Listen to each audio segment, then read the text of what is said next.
guys came from the east and then came across through this gap on this road and then headed back out onto the highway. So the only bloke that did that is amongst us, so would you please welcome our patron Barry Ferguson.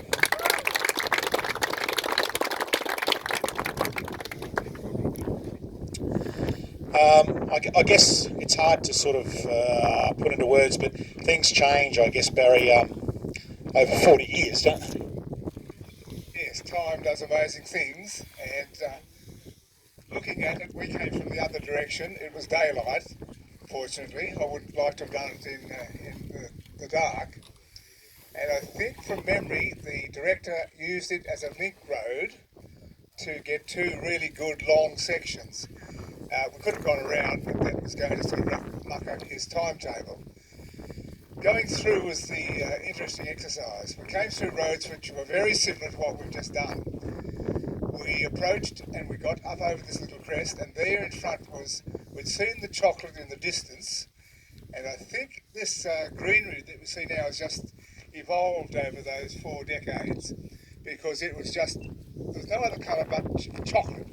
When we got to the actual critical part, it was very hard to describe to you today the rocks they were. To get through, each car was, one person driving, and the other 2 or 1 or 6, 7, 8, 9, 10 out of other cars would clear rocks, would lift cars. Even someone with the experience of Andrew Cowan in a Citroen, where you just pull a lever and the ground clearance increases, he got stuck on a big rock. And you've probably seen the photograph over the years, it's been in many a magazine. The rocks were for, I would guess now, about 300 metres, 400 at the most.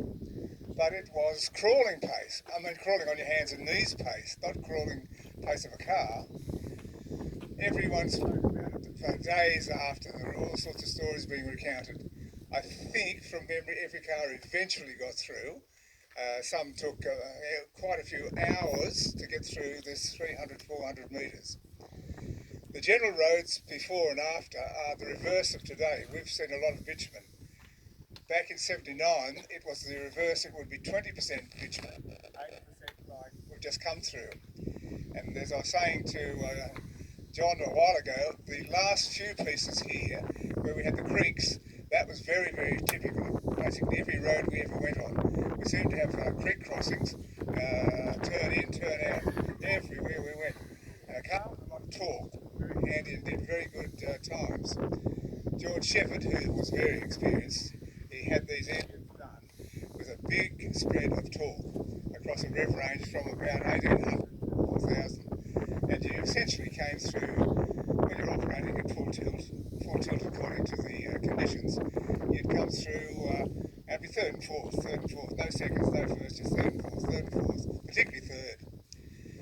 A few interesting things, as it was a long distance event, you have your eye on the finish and doing well at the finish.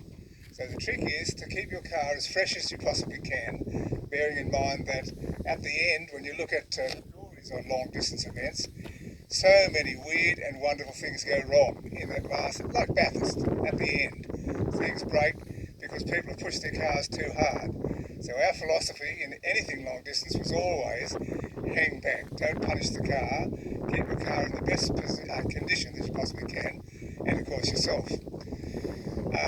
You noticed a lot of dust. One of the big signals that we always obeyed was you're coming up behind someone and suddenly there's more of a cloud of dust.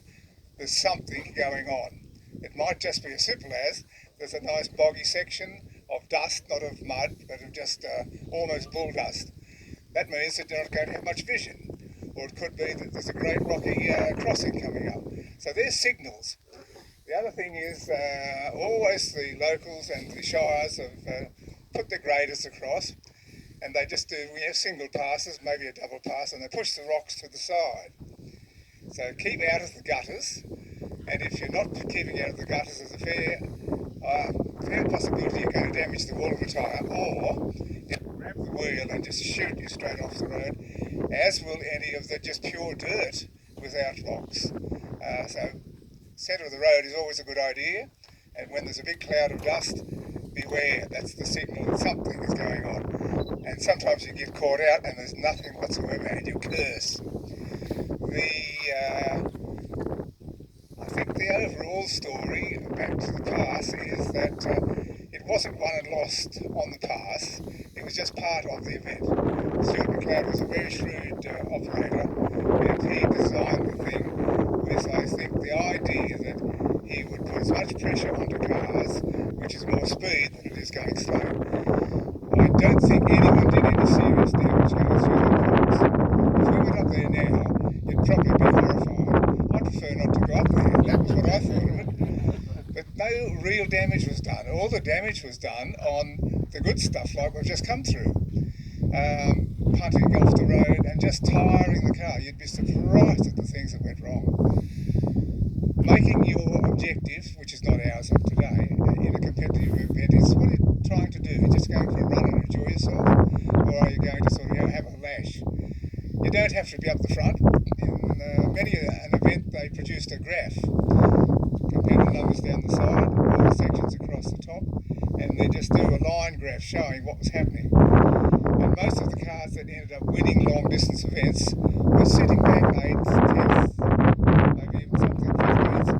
But as the event progressed, so their graph kept going up. Fresh car, fresh car. Because driving in dust is very, very tiring, and believe you me, there was dust. Todd, when we're going across the top to Cairns, have you got much dirt across the top? No bull dust? No Croyd. Right. Because it's a shame, if you haven't seen bull dust, that's a new experience. It is finer than talcum powder.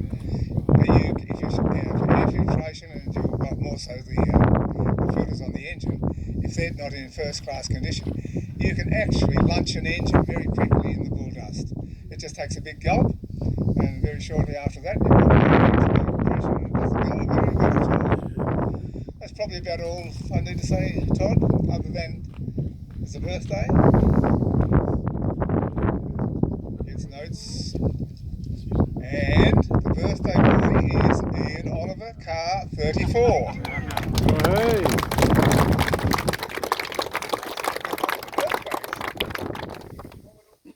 It is a good month of birthdays. I wonder what happened way back then, 8 months before. Look, indeed, it's great that you were here today, and Stewie's here. And when Peter rang me some time ago, I was absolutely thrilled, and knowing the history of yourself, obviously, and all those around you from the period, and the fact that the car's been able to come back into an event like this, and John Kipling, who's amongst us, who didn't come through here in '79.